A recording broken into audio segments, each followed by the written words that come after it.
Do you find yourself avoiding crowds? Are you more comfortable alone or in a small group? Do you typically cancel plans to get some you time? If you answered yes to any of these questions, you might think you're an introvert. You might be wrong.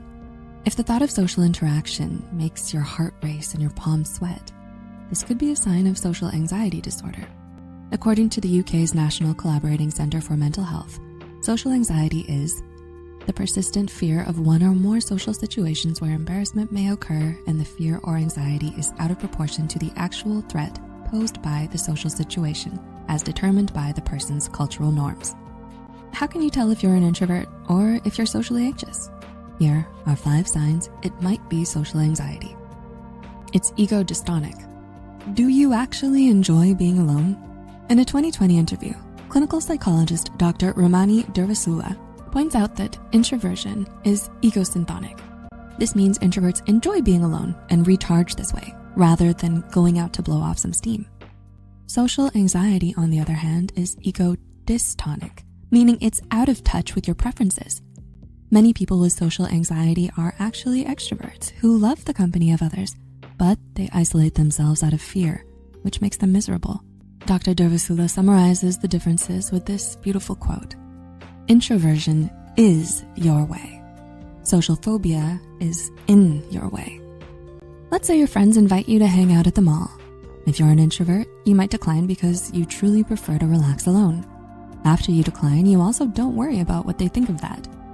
If you have social anxiety, you might feel compelled to decline, even though you want to go out. Being around your friends makes you feel like Piglet from Winnie the Pooh. Your anxiety may have you convinced they secretly hate you, or that you need to watch your every move so that your fear outweighs your desire to hang out. Now you're home, wishing you could be outside, with closed blinds and a phone on airplane mode. This is not introversion. All eyes are on you. Do you worry that others talk about you behind your back a lot? According to the National Collaborating Centre for Mental Health, people with social anxiety are constantly on the lookout for negative judgment, embarrassment, or humiliation. It's natural to wonder what others might think about you, but not if it's a constant and overwhelming worry. These worries aren't just small doubts, but often full-blown anxiety attacks. A study by Temple University investigated the causes of social anxiety and found that the distress was as intense as post-traumatic stress syndrome. Let's say you're stuck in a dinner party conversation. If you're an introvert, this might be your own personal torture. Your inner monologue might sound like, how can anyone enjoy these boring conversations? How long do I have to smile and nod? When can I leave and go home to do something enjoyable? But if it's social anxiety, you might feel like you're being buried under an avalanche, and your inner monologue might sound more like, am I sweating? Can everyone tell how nervous I am? Do I look stupid? Did I say something dumb? Over and over again. Your inner monologue can be a great clue as to whether you're introverted or have social anxiety. Thinking at light speed. Contrary to popular belief, social anxiety is not just about large events like performances or public speaking. These things would make most people anxious.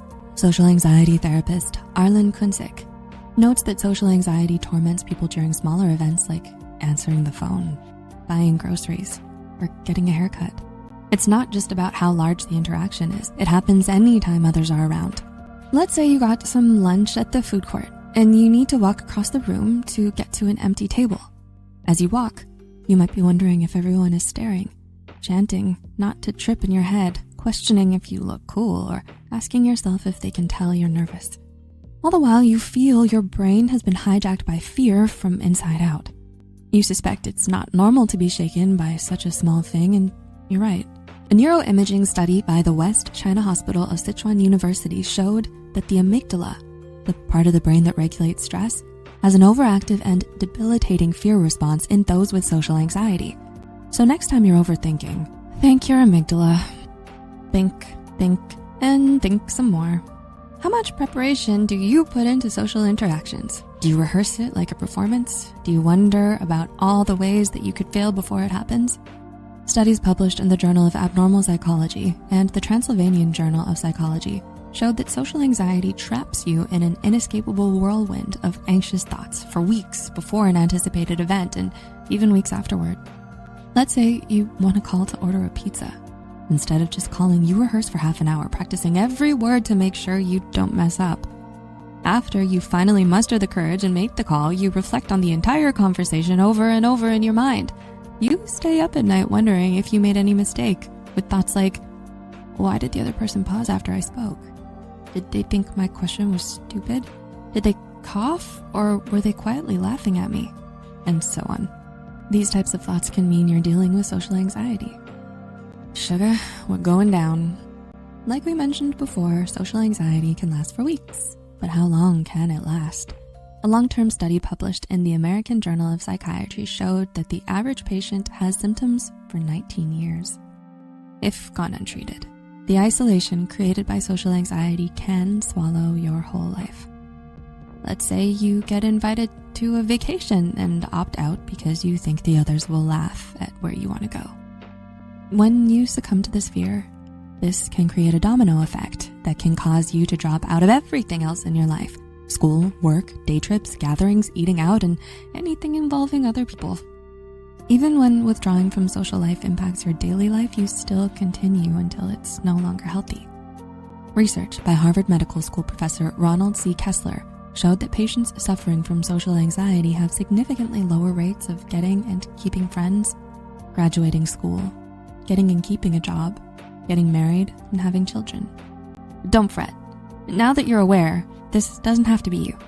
If your social avoidance is out of touch with your inner desires, is driven by intense fear, prevents you from basic functions, triggers many anxious thoughts, or causes total withdrawal, you might have social phobia and not introversion.